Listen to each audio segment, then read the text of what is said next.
சுக்கலாபரம் தேங்காய் பழம் எனக்கு தான். சுக்கலாபரம் பூஜை கல்யாணம் எல்லாரும் டைவர்ஸ் ஆகி போயிடணும். நானே கல்யாணம் அவங்க தான் கல்யாணம். சொக்கஞ்சேரி கைலாசம் சோறு மத்தாலக்கார இன்னைக்கு ஊடி இடியுது சோறு. அப்படித்தான் பக்கத்துல வரக்கூடாது. இதுக்கு மேல மத்தாலக்கார ஊடு இடிஞ்சு போயிட்டா ஊடு நாளைக்கு நாசமா போயிடும். ஏயா அவன் ஊடி இடிஞ்சா என் ஊட நாசமா போகுது. எல்லாம் ஒண்ணு தானே இல்லையா? அப்ப எங்க மாமன்ட்டு போய் கண்டால போய் மாமன் பக்கத்திலேயே பெத்துட்டான். தீனி அதிகமா போட்டான். இல்லடா தீனி அதிகமா இல்ல. மாமா யாரு கணக்கு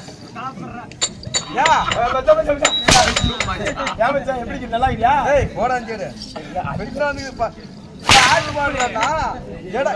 கால கோட்டை